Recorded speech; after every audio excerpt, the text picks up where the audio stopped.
Hello everyone, नमस्कार। स्वागत है आपका लोधन क्लासेस के बीए प्लेटफॉर्म पर। दोस्तों, बीए फर्स्ट ईयर में राजनीति विज्ञान प्रश्न पत्र प्रथम पर डिस्कस चल रहा था हमारा, जिसमें हम बात कर रहे थे स्वतंत्रता, समानता और न्याय पर। अर्थात कि यूनिट थर्ड में हम दोस्तों यूनिट थर्ड का हम ये सेकंड टॉपिक पढ़ रहे थे, जिसमें स्वतंत्रता, समानता और न्याय पर डिस्कस हमारा चल रहा था। लास्ट सेशन में अर्थात कि लेक्चर 10 के भाग 1 में हमने बात की थी कंप्लीटली स्वतंत्रताओं से संबंधित, हमारी कंप्लीट चर्चा हो चुकी थी। ठीक है। और आज के इस लेक्चर में अर्थात कि इस जो टॉपिक है लेक्चर 10 का भाग 2 में आज हम बात करेंगे समानता और न्याय पर। दोस्तों, जो मेरे दोस्त नए इस चैनल पर आए हैं, जो पहली बार इस वीडियो को देख रहे हैं, मैं उनसे एक बार आग्रह करता हूं दोस्तों कि अगर आपने पुराने वीडियो हमारे नहीं देखे हैं तो प्लीज उनको जाकर के एक बार देख लीजिए, जिससे आपकी पूरी लिंक बन जाएगी। ठीक है। और दोस्तों, मैं आपको जो है BA first year, BA second year और बीए थर्ड ईयर, तो तीनों सालों की दोस्तों यहाँ पर मैं जो है कंप्लीट आपका कोर्स कंप्लीट कराने का पूरा प्रयास कर रहा हूँ। तो दोस्तों, आपके एग्जाम से पहले मैं कंप्लीट आपका बीए का पूरा सिलेबस कंप्लीट करवा दूंगा। ठीक है। तो दोस्तों, कौन कौन से सब्जेक्ट अभी अवेलेबल है वो एक बार आप प्लेलिस्ट में जाकर के देखेंगे तो दोस्तों आपको कंप्लीट मिल जाएगा, है ना। तो जो भी नए दोस्त हैं उनसे मैं यही रिक्वेस्ट करना चाहता हूं दोस्तों कि आप जब पहली बार वीडियो के चैनल पर आए हैं तो वीडियो को पूरा एक बार देखिए दोस्तों। कंप्लीट देखने के बाद में एनालाइज करना कि ये आपके लिए बेनिफिशियल है या नहीं है।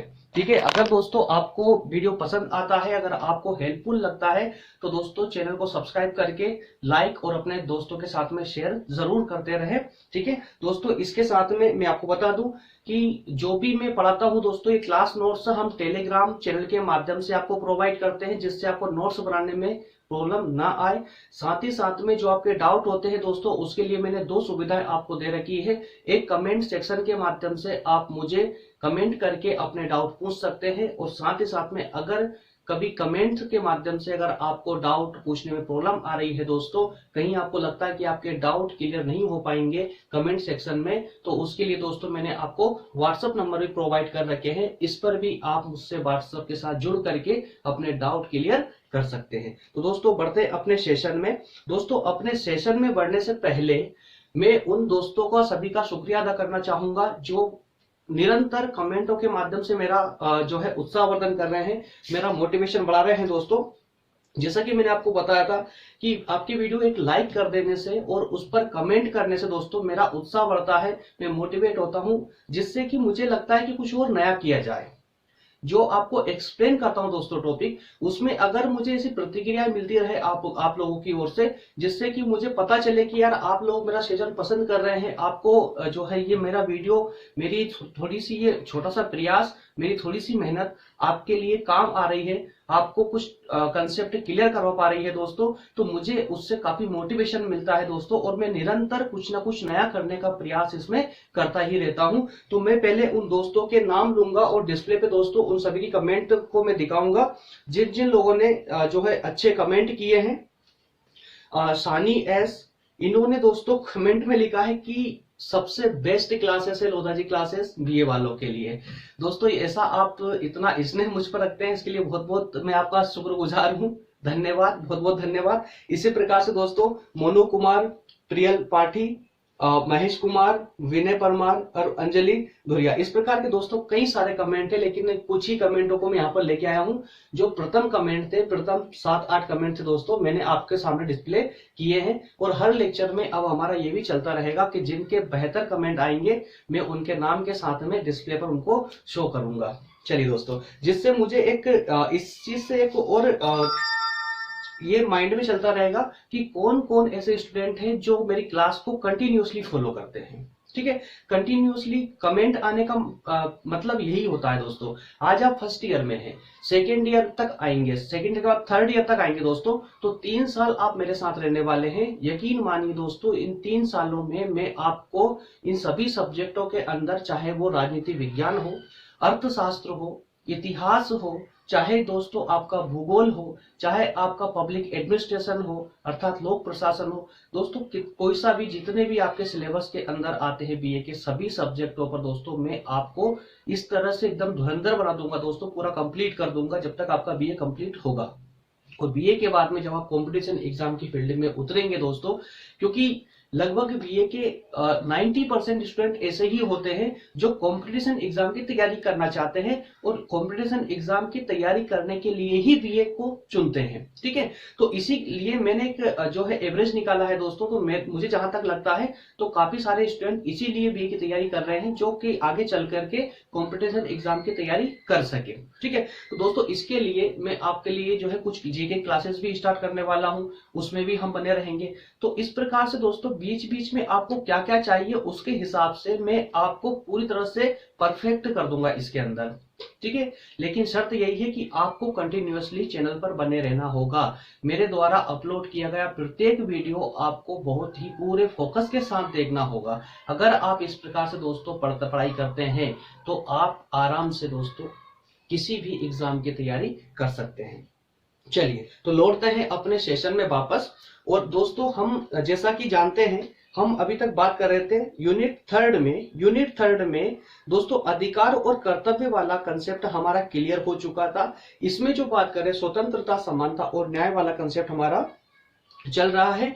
कोशिश करेंगे कि आज की क्लास जल्दी खत्म हो जाए। ठीक है, उसके बाद में दोस्तों हम स्टार्ट करेंगे भारत का संविधान, अर्थात संविधान का अर्थ क्या होता है, संविधान कितने प्रकार के होते हैं। माफ कीजिएगा मेरे मुंह से निकल गया भारत का संविधान नहीं। सबसे पहले हम ये जानने का प्रयास करेंगे कि संविधान होते कितने प्रकार के हैं, संविधान शब्द होता क्या है, संविधान शब्द आया क्या है, क्या होता है, इसकी क्या विशेषता है, क्या लक्षण है, कितने प्रकार के संविधान हो सकते हैं। इन सब पर हम एक समग्र चर्चा करने के बाद में फिर दोस्तों हम आएंगे लोक कल्याणकारी राज्य पर और समझेंगे लोक कल्याणकारी राज्य और संवैधानिक व्यवस्था के बीच में क्या मतभेद है, क्या समानताएं हैं। इन दोस्तों टॉपिकों को लिंक करते हमको चलना है। जब हम इन टॉपिकों को लिंक करना सीख जाएंगे ना तो ऑटोमेटिक दोस्तों सारे कंसेप्ट अपने आप क्लियर होते चले जाएंगे। जैसा कि मैंने कल के लेक्चर में भी भाग 1 में भी बार बार आपको रिपीट किया है कि अगर आपने जो शुरू के से जो दोस्तों हम शक्ति पृथक्करण से लेके बाद में जो हमने अधिकार और कर्तव्य वाला टॉपिक क्लास ली थी दोस्तों, अधिकार और कर्तव्य, साथ में समानताएं, स्वतंत्रता और न्याय, ये जो दोस्तों 5 कंसेप्ट है ना कहीं एक ही मतलब कह सकते हैं कि एक ही हाथ की 5 उंगलियों के समान है। पांचों कंसेप्ट एक दूसरे से लिंक है, एक दूसरे से जुड़े हुए हैं। अगर आपको एक समझ आ गया दोस्तों इनमें से, अगर स्वतंत्रता समझ आती है आपको तो समानता, अधिकार अपने आप समझ आ जाएंगे दोस्तों। और आपको कर्तव्य और न्याय में भी समझने में भी कोई प्रॉब्लम नहीं आएगी। मैंने कल ही बताया था कि लगभग सभी कंसेप्ट एक जैसे हैं 5 टॉपिक के। ठीक है, चलिए तो शुरुआत करते हैं अपना आज का सेशन दोस्तों, जिसमें हम कल ही बात कर चुके थे इसके अंदर क्या क्या पढ़ना है। तो इसमें हम आज वक्त नहीं गवाएंगे और सीधे अपने टॉपिक पर मूव करेंगे। सामाजिक एक सेकेंड दोस्तों,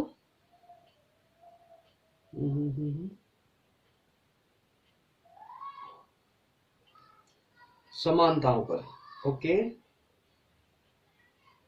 यस, सबसे पहले हम देखेंगे कि समानता का अर्थ और परिभाषाएं समझेंगे दोस्तों। तो समानता, जैसा कि शब्द से आपको क्लियर हो पा रहा है कि समानता होती क्या है। भाई समानता क्या होती है, देखिए ऐसे तो हम डायरेक्टली समझते हैं कि समानता क्या होती है, समानता का क्या अर्थ हो सकता है, परंतु इसके पीछे एक लॉजिक छुपा हुआ है दोस्तों।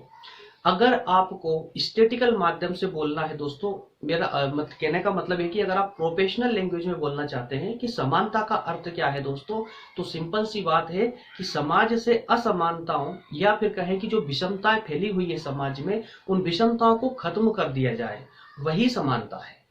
सिंपल अर्थों में अगर आपको व्यवहारिक रूप से समझना है तो व्यवहारिक अर्थ इसका यही हो जाएगा कि समाज की विषमताओं को खत्म कर देना, समाप्त कर देना ही समानता है। समानता असमानता उत्पन्न कहां से होती है दोस्तों, तो समाज की विषमताओं से ही, समाज की असमानताओं से ही असमानता उत्पन्न होती है। ठीक है, चलिए अब एक बार स्लाइड को हम एक बार दोस्तों पढ़ते हैं और उसके अनुसार हम अब समझते चलते हैं। समानता का तात्पर्य सामाजिक विषमता द्वारा उत्पन्न असमानता के अंत से है, जैसा कि हमने अभी सुना है।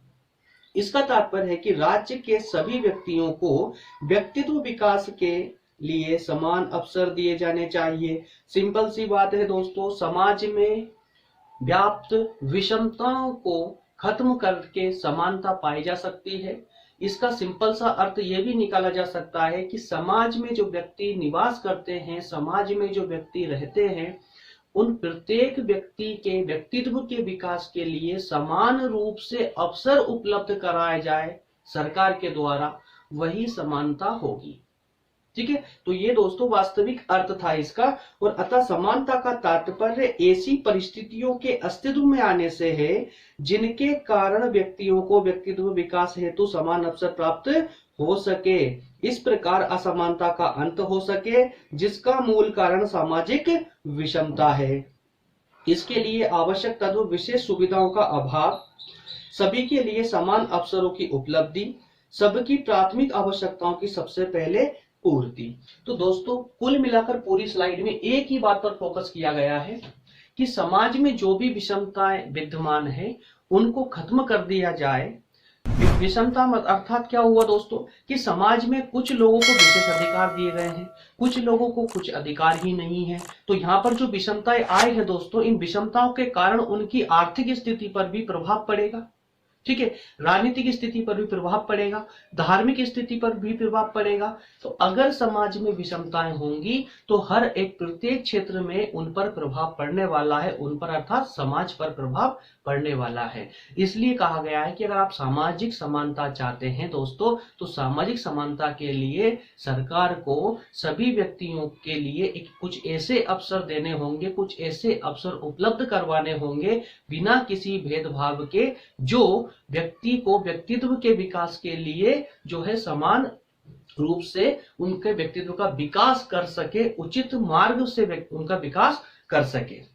ठीक है, तो ये होता है दोस्तों इनका जो है सामाजिक समानता का अर्थ। और इसी के साथ ही साथ में दोस्तों इस सामाजिक समानता के अर्थ के कुछ तत्व होते हैं जिनके आधार पर यह निश्चित किया जा सकता है कि सामाजिक समानता किस प्रकार से समाज में आई जा सकती है, अर्थात कि ऐसे कौन से कार्य समाज में हो जाए जिससे हम कह सके कि हाँ भाई समाज में सामाजिक समानता का अर्थात समाज में समानता के लिए प्रयास किए जा रहे हैं। तो ऐसे कौन से तत्व है दोस्तों, तो उन तत्वों के अंतर्गत हम देखेंगे कि जो विशेष सुविधाएं हैं दोस्तों उनका अभाव होना चाहिए। समाज में विशेष सुविधाओं का अभाव होना चाहिए। विशेष सुविधाओं का अर्थ ये हो जाता है कि समाज दोस्तों काफी बड़ी होती है, उनमें से कुछ लोगों को विशेष अधिकार दे दिए जाते हैं। तो इस प्रकार के जो विशेष अधिकार होते हैं उनकी समाप्ति होना चाहिए, उनको खत्म कर दिया जाना चाहिए। अर्थात कह दिया जाना चाहिए कि राज्य का प्रत्येक कानून, प्रत्येक नियम, प्रत्येक सुविधाएं सभी के लिए समान रूप से उपलब्ध हो, कोई भेदभाव नहीं किया जाए किसी के भी साथ में। तो इसी को कहा गया कि समाज से सामाजिक जो विशेष अधिकार है उनको समाप्त कर दिया जाए। ठीक है, अगला तत्व की अगर बात करें तो सभी के लिए समान अवसर उपलब्ध होने चाहिए। ठीक है, नेक्स्ट है कि सभी की जो प्राथमिक आवश्यकताएं हैं दोस्तों, प्राथमिक आवश्यकताएं अर्थात कि सबसे पहली आवश्यकताएं, और इसका मतलब आसान भाषा में समझो तो दोस्तों जीवन निर्वाह करने के लिए, जीवन जीने के लिए जो सबसे आवश्यक वस्तु है उसकी उपलब्धता समाज में समान रूप से हो और पर्याप्त हो। तो यही होती है दोस्तों आपके समानता, और इसी को कह सकते हैं समानता। समानता का अर्थ यही होता है। ठीक है, तो अब मेरे ख्याल से समानता आप समझ चुके हैं। अब जरा यहां पर एक थोड़ा सा दिमाग को चलाइए और सोचिए समानता और अधिकार में कितना डिफरेंस है, समानता, अधिकार और स्वतंत्रता में कितना डिफरेंस है। लगभग तीनों कंटेंट है हमारे, जो तीनों पॉइंट है लगभग एक ही कार्य के लिए, समाज के लिए एक ही लक्ष्य के लिए कार्य कर रहे हैं। लगभग तीनों पॉइंटों का एक ही लक्ष्य है, समाज का उन्नतशील होना, समाज की उन्नति करना, यही तीनों का मतलब है। ठीक है, तो इस प्रकार से मैंने बोला है दोस्तों कि कंसेप्टों को या टॉपिकों को एक दूसरे से लिंक करते चलिए। और जब आप लिंक करना सीख जाएंगे, और लिंक करना सीखने के लिए दोस्तों आपको कोई अलग से कोचिंग संस्थान की मदद नहीं लेनी है, किसी बहुत बड़े जो है आपको गाइडर की जो सलाह नहीं लेनी है। आपको सिंपल सा है यार, जो आपने पिछला टॉपिक पढ़ा है ना उसके कुछ कंसेप्ट आप नोट के अंदर लिख के रखिए शॉर्ट में। ठीक है, और जब नेक्स्ट टॉपिक आप पढ़ रहे हैं तो वो आपके सामने होना चाहिए। पिछले टॉपिक का जो भी नोट्स थी, शॉर्ट नोट, वो आपके टेबल पर होना चाहिए नेक्स्ट टॉपिक पढ़ते वक्त। तो उसको लिंक करके समझ के देखना है कि ये कौन सी बातें ऐसी है जो हमारे इस टॉपिक से उस टॉपिक की भी लिंक हो रही है। और जब अगर आप लिंक करना सीख जाएंगे दोस्तों, तो आपको कहीं से कहीं तक कोई प्रॉब्लम नहीं आने वाली है। और पूरे टॉपिक का बहुत विस्तार से आपको ज्ञान हो जाएगा। आप कभी भी इन टॉपिकों की शब्दावलियों में भी नहीं उलझेंगे। ओके, चलिए अब बात करते हैं समानता के प्रकारों की कि समानता कितने प्रकार की हो सकती है। तो दोस्तों समानताओं के मैंने यहाँ पर 7 प्रकार आपके लिए लेकर आया हूं। ये सातों प्रकार कहीं ना कहीं स्वतंत्रताओं से भी और अधिकारों से भी टच होते नजर आएंगे। किस प्रकार से जरा समझ लीजिए। जब हमने दोस्तों पिछले सेशन में बात की थी नागरिक स्वतंत्रता की, और उसी प्रकार से अधिकारों वाले चैप्टर में भी हमने बात की थी नागरिक अधिकार। याद अगर होगा आपको तो आपको अपने आप को स्लाइड याद आ रही होगी कि नागरिक अधिकारों पर हमने चर्चा की थी, नागरिक स्वतंत्रता पर भी हमने चर्चा की थी, उसी प्रकार से नागरिक समानताओं पर भी अब हम यहाँ चर्चा करने वाले हैं। तीनों एक ही चीज है दोस्तों। नागरिक समानता का अर्थ ये होता है कि जब राज्य जहां मैं राज्य शब्द का इस्तेमाल करूं तो समझ जाया करें सरकार की मैं बात कर रहा हूं, ठीक है। तो जहां पर राज्य समाज में प्रत्येक व्यक्ति को सुविधाएं उपलब्ध करवाने में किसी भी प्रकार का भेदभाव नहीं करेगी। राज्य अर्थात सरकार समाज में प्रत्येक व्यक्ति को सुविधाएं उपलब्ध करवाने में किसी भी प्रकार का भेदभाव नहीं करेगी। इसी को बोलते हैं दोस्तों नागरिक समानता। अर्थात कि किसी भी प्रकार की जो योजनाएं सरकार के द्वारा लाई जाती है देश में समाज के लिए, जो भी योजनाएं लाई जाती है, जो भी कार्य सरकार के माध्यम से जनता के लिए किए जाते हैं, उन कार्यों में दोस्तों किसी भी प्रकार से किसी भी व्यक्ति से व्यक्ति में मतभेद नहीं करना चाहिए, उनके बीच में भेदभाव नहीं करना चाहिए किसी भी आधार पर। किसी भी आधार मतलब आधार क्या क्या हो सकते हैं भाई, जन्म के आधार पर उनके साथ भेदभाव नहीं किया जाना चाहिए, ठीक है। उसके बाद में लिंग के आधार पर भेदभाव नहीं किया जाना चाहिए, धर्म के आधार पर भेदभाव नहीं किया जाना चाहिए, वेशभूषा के आधार पर भेदभाव नहीं किया जाना चाहिए, जन्म स्थान के आधार पर भेदभाव नहीं किया जाना चाहिए, संस्कृति के आधार पर भेदभाव नहीं किया जाना चाहिए। ऐसे कई प्रकार के भेदभाव मेरे प्यारे दोस्तों हो सकते हैं जिस पर सरकार भेदभाव नहीं करेगी। उसी को बोलेंगे नागरिक समानता, जहां पर प्रत्येक नागरिक समान रूप से अपना जीवन यापन करे। क्लियर हुआ नागरिक समानता? ओके, नेक्स्ट देखते हैं कि सामाजिक समानता क्या हो सकती है। तो मेरे प्यारे दोस्तों सामाजिक समानता उसी प्रकार का वही अर्थ धारण करती है जो अर्थ सामाजिक स्वतंत्रता धारण करती थी और सामाजिक अधिकार धारण करते थे। सामाजिक स्वतंत्रता माफ कीजिए, सामाजिक समानता का अर्थ सिंपल सा ये हो जाता है कि समाज में जीने के लिए व्यक्ति को अवसर और प्रतिष्ठा, मान सम्मान और प्रतिष्ठा में किसी भी प्रकार से कोई अन्य व्यक्ति हस्तक्षेप ना करे और सरकार उसको उसका मान स्वाभिमान बनाए रखने के लिए उचित अवसर उपलब्ध कराए बिना किसी भेदभाव के। यहाँ पर भी दोस्तों वही भेदभाव आ रहा है, भेदभाव वाला शब्द आपका पीछा नहीं छोड़ेगा। यहाँ पर भी भेदभाव ही रहेगा कि भेदभाव नहीं होना चाहिए। कुल मिलाकर बस इतनी सी बात है इसमें, ठीक है। तो प्रत्येक व्यक्ति को दूसरे व्यक्ति के समान स्तर पर अवसर उपलब्ध हो और किसी भी व्यक्ति से दोस्तों धर्म, जाति, रंग, वेशभूषा, स्थान, संप्रदाय आदि के आधार पर भेदभाव नहीं किए जाए। बस यही हो जाएगी आपकी सामाजिक समानता, ठीक है। और आसान भाषा में समझना चाहते हो एक लाइन में तो इस लाइन को याद रखिए। सामाजिक समानता का मतलब क्या होता है कि समाज में व्यक्ति को अपने व्यक्तित्व के विकास के लिए समान रूप से अवसर उपलब्ध हो बिना किसी भेदभाव के। बस यही सामाजिक समानता का अर्थ हो जाता है, ठीक है। नेक्स्ट है दोस्तों राजनीतिक समानता। अब राजनीतिक समानता को आप भली भांति रूप से समझते, छोटा सा कंसेप्ट है कि राजनीतिक जीवन में किसी भी व्यक्ति से किसी प्रकार का भेदभाव नहीं किया जाना चाहिए। जैसे कि पहले दोस्तों किया जाता था, आजादी से पहले जब चुनाव होते थे दोस्तों, तो चुनाव में मत देने अर्थात वोट डालने का जो अधिकार सभी लोगों को नहीं था। उन लोगों को अधिकार था दोस्तों जो टैक्स भरते थे या उच्च घरानों के लोग थे, राजा महाराजा लोग थे, उच्च घरानों के थे या जो टैक्स भरते थे, अर्थात कि देश की अर्थव्यवस्था में जो अहम भूमिका निभाते थे, सिर्फ वही वोट डाल सकते थे।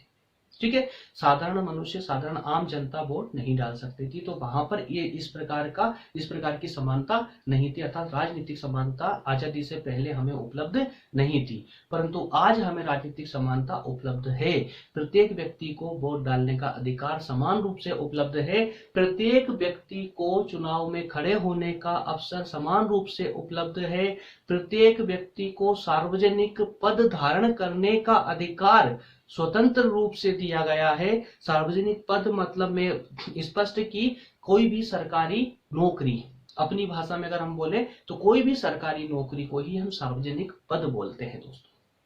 ठीक है, चलिए अब हम मूव करेंगे आर्थिक समानताओं पर। तो दोस्तों आर्थिक समानता की जब हम बात करेंगे तो आर्थिक समानता के लिए दोस्तों यहाँ पर दो अर्थ इसके निकलते हैं आर्थिक समानता के, कि आर्थिक समानता क्या हो सकती है।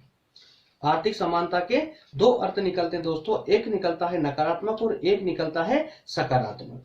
दोस्तों नकारात्मक अर्थ की जब हम बात करें आर्थिक समानताओं के अंतर्गत, जब नकारात्मक अर्थ की हम बात करें कि नकारात्मक अर्थ इसका क्या होगा आर्थिक समानता का, और सकारात्मक अर्थ क्या होगा इसका आर्थिक समानता का, तो जरा ध्यान से इस पॉइंट को सुन लीजिए, आपको पूरा जो डाउट है वो क्लियर हो जाएगा। समझिए, आर्थिक समानताओं के अंतर्गत जो नकारात्मक परिभाषा दी गई है वो ये है, अर्थात जो नकारात्मक अर्थ है वो ये है कि प्रत्येक व्यक्ति को आर्थिक रूप से स्वतंत्र रखा जाए, अर्थात कि प्रत्येक व्यक्ति को किसी भी व्यक्ति, ऐसा कहें कि किसी भी व्यक्ति पर आर्थिक क्षेत्र में कोई नियंत्रण ना हो, यही आपकी आर्थिक स्वतंत्रता है या आर्थिक समानता है।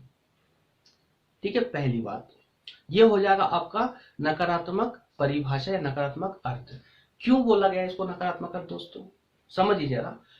अगर हमारे देश में भारत में आर्थिक समानता ला दी जाए, आर्थिक समानता ला दी जाए दोस्तों, तो उसके तहत क्या होगा, माफ कीजिएगा, आर्थिक समानता के नकारात्मक अर्थ की जब हम बात कर रहे हैं कि सारे प्रतिबंधों को हटा दिया जाए, सारे प्रतिबंधों को हटा दिया जाए, जितने भी प्रतिबंध आपके ऊपर लगे हुए हैं आर्थिक क्षेत्र में वो सब हटा देंगे दोस्तों, तो क्या होगा कि जिसकी ज्यादा क्षमता है वो बहुत ऊपर निकल जाएगा और आर्थिक संसाधनों पर मतलब कि मुट्ठी भर लोग, कुछ लोग ही संपूर्ण देश के आर्थिक संसाधनों पर अपना कब्जा जमा लेंगे, जिससे क्या होगा कि जो बहु जनसंख्या है, जो और जनसंख्या है, जो गरीब लोग हैं वो उनके नीचे आ जाएंगे, अर्थात कि वो उनके प्रभाव के नीचे आ जाएंगे, प्रभाव में दब जाएंगे, जिससे उनका जीवन यापन करना भी मुश्किल हो जाएगा। इसलिए सरकार ने अर्थात हमारे संविधान ने आर्थिक समानताओं पर, आर्थिक स्वतंत्रताओं पर, जो कि पहले हमारे मूल अधिकार हुआ करते थे, उनको वहां से निकाल दिया गया है और निकाल करके आर्थिक जो स्वतंत्रता थी उसको अब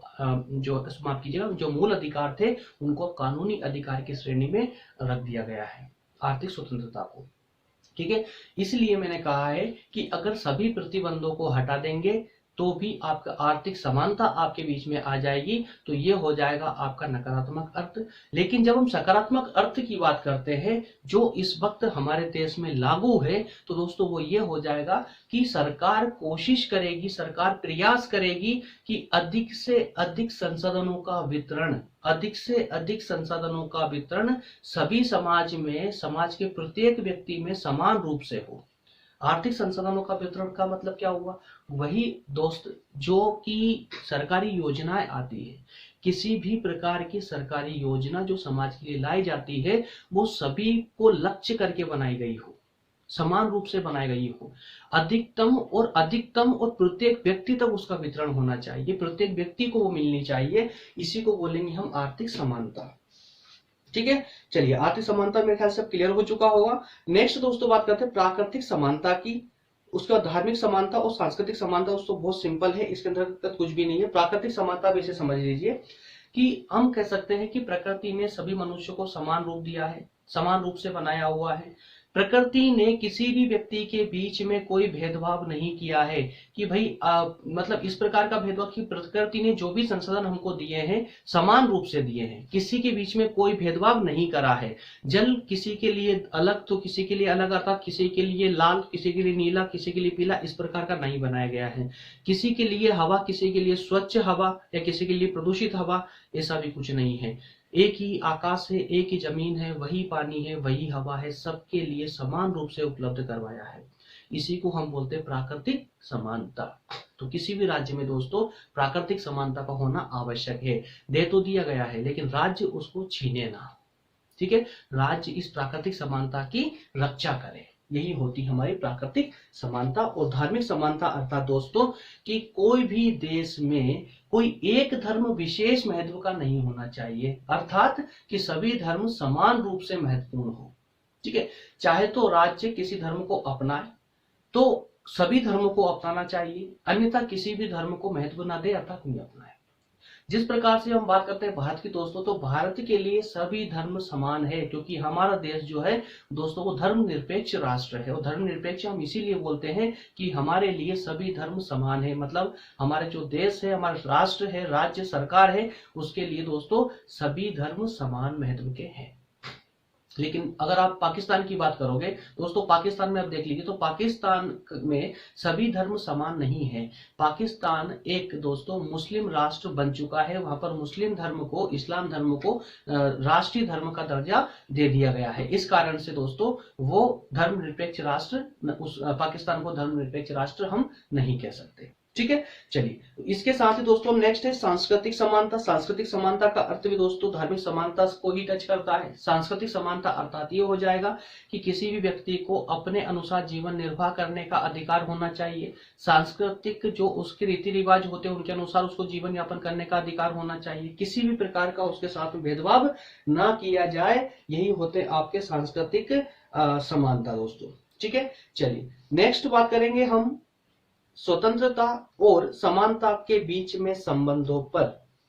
कल स्लाइड में ही दोस्तों मैंने आपको बोला था कि हम कोशिश करेंगे, पूरा प्रयास करेंगे कि 30 मिनट के अंदर मैं आपका लेक्चर खत्म कर दूं, है ना, कंप्लीट कर दूं, और जिसमें समानता और न्याय दोनों को मिक्सअप कर दूं। लेकिन दोस्तों मैंने आपको उससे पहले एक बात और भी कही थी कि मैं कोई यूट्यूबर नहीं हूं दोस्तों, ऑफलाइन वाला टीचर हूं जो ऑनलाइन पर आया हूं।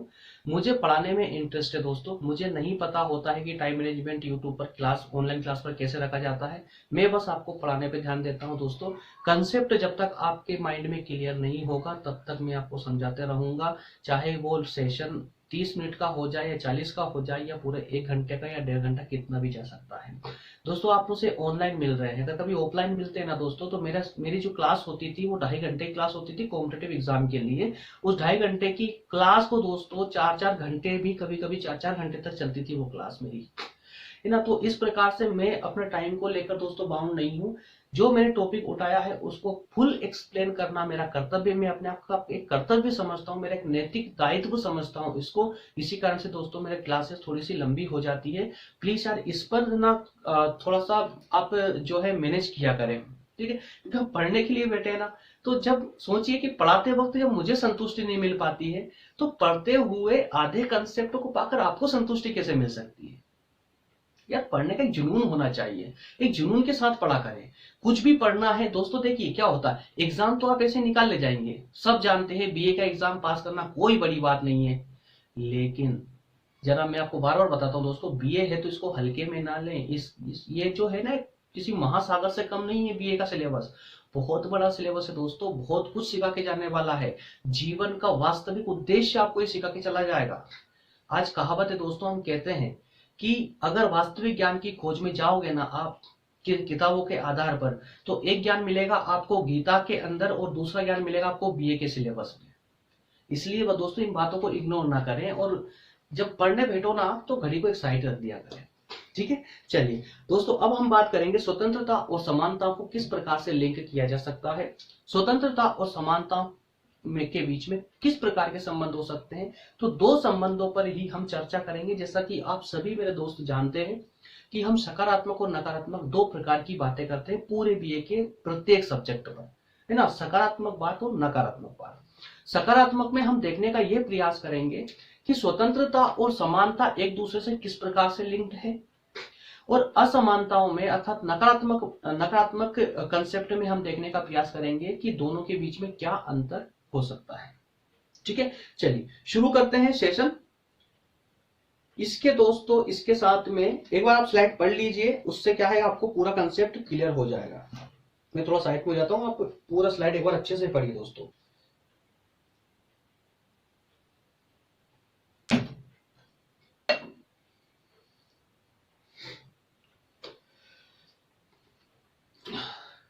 हो गया। चलिए एक बार मेरे साथ भी पढ़ लीजिए। स्वतंत्रता का तात्पर्य अपनी इच्छा अनुसार कार्य करने की शक्ति से है।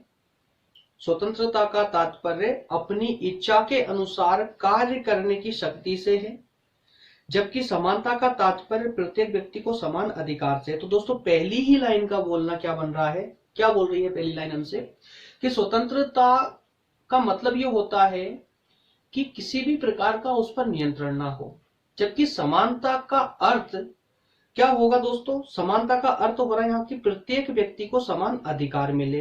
तो एक तरफ क्या हो रहा है कि स्वतंत्रता पर जो है स्वतंत्रताओं पर नियंत्रण की बात की जा रही है कि नियंत्रण ना हो, और समानताओं में अधिकारों की बात की जा रही है कि समान अधिकार हो। तो इस प्रकार से दोनों आपस में विरोधी है। जैसा कि हमने देखा कि हम सबसे पहले किसकी बात कर रहे हैं दोस्तों, नकारात्मक पहलू की बात कर रहे हैं हम, जिसमें समानता और स्वतंत्रता दोनों के बीच में दोस्तों हम जो है अंतर ढूंढने का प्रयास कर रहे हैं कि क्या क्या अंतर इन दोनों के बीच में हो सकते हैं। तो प्रथम लाइन के अनुसार यही कहा गया है। नेक्स्ट है कि समानता की उत्कृष्ट अभिलाषा के कारण स्वतंत्रता की आशा व्यर्थ हो गई है। क्या बोला कि समानता की उत्कृष्ट अभिलाषा के कारण स्वतंत्रता की आशा ही व्यर्थ हो गई है। लॉर्ड हेक्टर साहब ने ऐसी परिभाषा इसकी दी थी, जिसमें अब एक एक करके इसको समझने का प्रयास करते हैं। 3 पॉइंट इसके अंतर्गत दिए गए हैं दोस्तों, और तीनों पॉइंटों को पढ़ने के बाद में आपके माइंड से पूरी तरह क्लियर हो जाएगा कि दोनों के बीच में क्या मतभेद है। प्रथम है कि स्वतंत्रता तभी कायम रह सकती है जब व्यक्ति के ऊपर बंधन ना हो। ठीक है, स्वतंत्रता पढ़ते वक्त हमने इस चीज को देखा था, इसको नकारात्मक पहलू में लिया था हमने स्वतंत्रता का, कि स्वतंत्रता की एक नकारात्मक परिभाषा हो जाती है कि सभी नियंत्रणों को हटा दीजिए तो उससे क्या हो जाएगा, उससे आपको स्वतंत्रता मिल जाएगी। इस प्रकार से दोनों को प्राप्त किया जा सकता है। नेक्स्ट है यदि व्यक्तियों को पूर्ण स्वतंत्रता प्रदान की जाए, यदि व्यक्तियों को पूर्ण स्वतंत्रता प्रदान की जाए दोस्तों, तो समानता अपने आप समाप्त हो जाएगी। तो दोनों के बीच में अंतर को व्यक्त करते हुए एक लाइन ये कोट की गई है कि अगर प्रत्येक व्यक्ति को स्वतंत्र पूर्ण रूप से स्वतंत्र कर दिया जाए तो समानता का कोई अस्तित्व ही नहीं बचेगा। ठीक है, नेक्स्ट में समझाने का प्रयास किया गया है कि यदि समाज में अगर पूर्ण समानता की स्थापना कर दी जाए तो जो बुद्धिमान लोग हैं, जो उच्च सोच वाले लोग हैं दोस्तों, वो अच्छे कार्य करने से बचेंगे समाज में। वो उनका विकास जो है खत्म हो जाएगा, वो अपने आप का विकास भी नहीं कर पाएंगे। अगर समाज में समानता ला दी जाए तो दोस्तों जो योग्य है और अयोग्य है दोनों एक ही लेवल पर खड़े होंगे दोस्तों, तो कोई भी बुद्धिमान व्यक्ति अपने उचित कार्य जो आज करके अपना नाम कमा रहे हैं वो करने से भी बचेंगे। जब उनको पता है कि समाज में उनको कोई अलग से प्रतिष्ठा नहीं मिलने वाली, मान सम्मान नहीं मिलने वाला है, प्रत्येक स्थिति में जो है समान ही रहना है, तो फिर क्यों ऐसा कार्य करेंगे वो, है ना, कोई प्रयास ही नहीं करेगा वो आगे बढ़ने का। ठीक है, तो इस प्रकार से दोस्तों इसमें असमानताओं को दिखाने का प्रयास किया गया था। नेक्स्ट हम बात करें स्वतंत्रता और समानता परस्पर एक दूसरे की पूरक है, अर्थात कि दोनों समान है। तो दोस्तों पहली लाइन का कहने का अर्थ है कि समानता का अर्थ प्रतिबंधों का अभाव नहीं है, बल्कि इसका तात्पर्य केवल व्यक्ति के प्रतिबंधों को अनुचित प्रतिबंधों के स्थान पर उचित प्रतिबंधों की स्थापना करना है। अधिकतम सुविधाएं प्रदान की जानी चाहिए जिससे व्यक्ति अपने व्यक्तित्व का विकास कर सके, और समानता व्यक्ति के विकास हेतु नितांत आवश्यकता है। तो सिंपल सी बात यहाँ पर कोट की गई है कि स्वतंत्रता का अर्थ प्रतिबंधों का अभाव नहीं है, अर्थात प्रतिबंधों को हटा देना नहीं है, बल्कि स्वतंत्रता का असली अर्थ तो ये है कि जो अनुचित प्रतिबंध है उनको हटा करके उचित प्रतिबंध लगा दिए जाए और समाज में अधिकतम सुविधाएं जो है प्रोवाइड की जाए, उपलब्ध कराई जाए, जिससे कि समाज में समानताओं की संभावना और ज्यादा बढ़ेगी। ठीक, नेक्स्ट है समानता और स्वतंत्रता दोनों के लिए प्रतिबंध आवश्यक है। अगर प्रतिबंध नहीं होंगे, स्वतंत्रता हो या समानता हो दोस्तों, दोनों का अस्तित्व ही खत्म हो जाएगा। ठीक, नेक्स्ट है वर्तमान समय में अर्थ ने अर्थात कि पैसों ने, है ना, मानव जीवन में महत्वपूर्ण स्थान प्राप्त कर लिया है, और यह स्थिति है कि आर्थिक समानता ही सभी प्रकार की स्वतंत्रताओं की जननी है। अगर आर्थिक समानता लाती जाए, आर्थिक समानता किस परिप्रेक्ष्य में दोस्तों, तो सकारात्मक दृष्टिकोण से अर्थात कि अधिकतम साधनों का उचित वितरण हो समाज में, वही आर्थिक समानता होगी। और इस प्रकार की अगर आर्थिक समानता ला दी जाए तो दोस्तों वहां पर स्वतंत्रता और समानता दोनों ही एक दूसरे की, जो मतलब कि समानता के लिए जो स्वतंत्रता है दोस्तों, स्वतंत्रता ही उसकी जननी हो जाएगी। उस नेक्स्ट है स्वतंत्रता और समानता दोनों ही लोकतंत्र के आधार स्तंभ है दोस्तों। अगर कोई भी राज्य अपने यहाँ पर लोकतंत्रात्मक व्यवस्था का संचालन करना चाहता है, कोई देश अगर लोकतंत्र अपने आप को लोकतंत्र कहता है, तो उस देश में स्वतंत्रता और समानता इन दोनों पहलुओं का होना आवश्यक है। इन दोनों में से एक भी अगर गायब हुआ, मिस हुआ, तो वह राज्य लोकतंत्रात्मक राज्य उसको नहीं कहा जा सकता। ठीक है दोस्तों, ये हमारा समानता वाला कंसेप्ट भी कंप्लीट हो चुका है। इसमें अब हम बात करेंगे न्याय का अर्थ एवं न्याय की परिभाषा। दोस्तों थोड़ा सा मैं स्पीड में ले रहा हूं, एकदम सिंपल है, एक सेकेंड। न्याय का अर्थ एवं परिभाषा। दोस्तों न्याय का अर्थ एवं परिभाषा को मैं थोड़ा सा अब स्पीड में लूंगा क्लास को। दरअसल क्या टाइम काफी ज्यादा हो रहा है, क्लास और वापस से काफी लंबी हो जाएगी। ठीक है, तो इसको थोड़ा स्पीड से समझने का प्रयास करेंगे। एकदम सिंपल है दोस्तों, कुछ भी इसमें डिफिकल्ट नहीं है। ऐसा कोई कंसेप्ट नहीं है जो मैं समझाऊं आपको और समझ ना आए, या आप एक बार पढ़ो और आपको समझ ना आए। वैसे ही जो मैं दोस्तों आपके लिए मटेरियल लेके आता हूं, उसको लैंग्वेज के दृष्टिकोण से इतना आसान बना देता हूं कि अगर आप एक बार पढ़ोगे भी ना, तो आपको आसानी से वो चीज समझ आ जाएगी। ठीक है, चलिए एक बार मैं आपके सामने पढ़ के और सुना देता हूं आपको, और जहां लगेगा मुझे क्या समझाना चाहिए तो मैं आपको समझा भी दूंगा। न्याय व्यक्ति की सामाजिक व्यवस्था को सुदृढ़ बनाता है और प्रत्येक व्यक्ति के लिए अपने अधिकारों और स्वतंत्रता का लाभ उठाने का वातावरण उत्पन्न करता है। न्याय व्यक्तिगत स्वार्थ और समाज के हितों में सामंजस्य उत्पन्न करता है तथा समाज के विभिन्न वर्गों को संगठित करता है। न्याय के बिना जीवन, स्वतंत्रता और संपत्ति सुरक्षित नहीं रह सकती। अर्थात कहने का मतलब सिंपल सा ये है कि प्रत्येक व्यक्ति को समाज में न्याय मिलना अति आवश्यक है। अगर समाज में न्याय नहीं होगा तो स्वतंत्रता, समानता ही अपने आप में पूर्ण रूप से समाप्त हो जाएगी। न्याय का होना अति आवश्यक है।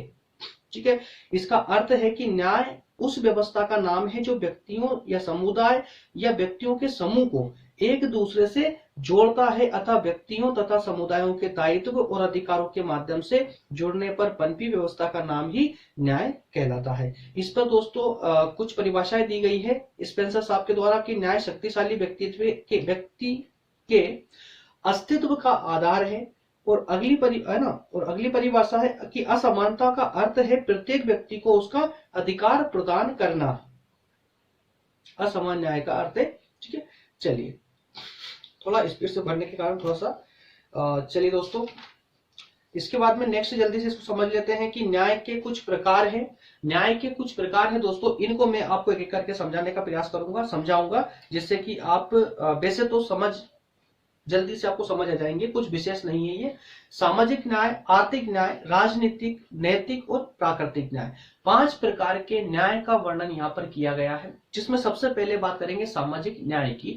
दोस्तों सामाजिक स्वतंत्रता आपने अच्छे से पढ़ी है, सामाजिक समानता आपने अच्छे से देखी है, सामाजिक अधिकार आपने अच्छे से देखे हैं। उसी का दूसरा रूप है ये सामाजिक न्याय भी, कि समाज के अंदर जो न्याय व्यवस्था है दोस्तों, उस न्याय व्यवस्था का समान रूप सबके लिए होना चाहिए। किसी के साथ में किसी प्रकार का भेदभाव नहीं होना चाहिए। अर्थात कि राज्य जब समाज को न्याय प्रदान करे तो किसी भी प्रकार से भेदभाव नहीं करे। अर्थात विधि के समक्ष समानता का अधिकार व्यक्ति को हो, विधि के समक्ष समता और विधि के समक्ष समानता।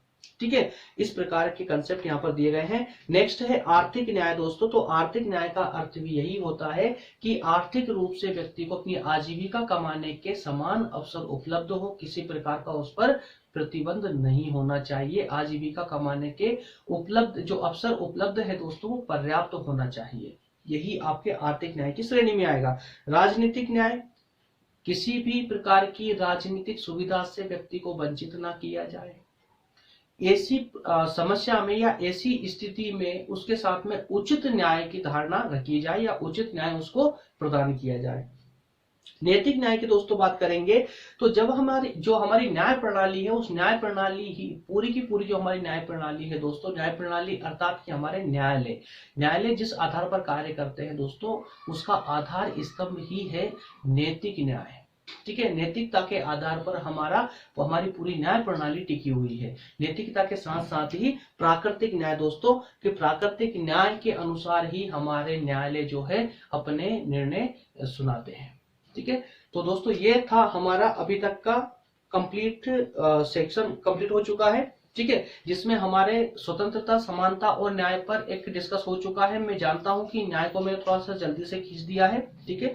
मैं खुद संतुष्ट नहीं हूं दोस्तों न्याय को कंसेप्ट को लेकर के, लेकिन अगर आपको समझ आ चुका है तो बहुत अच्छी बात है। अगर नहीं समझ आया हो तो बिल्कुल भी कमेंट करने में जरा भी संकोच ना कीजिए। आप जो है मेरे लिए नेगेटिव भी बोल सकते हैं दोस्तों, आप मेरे स्टूडेंट हैं। अगर आप मुझसे संतुष्ट होंगे तो पॉजिटिव, जिस प्रकार से आप मेरे लिए पॉजिटिव कमेंट करते हैं उस तरह से नेगेटिव कमेंट भी अगर आप करेंगे दोस्तों तो मुझे देखना ही होगा उनको, है ना।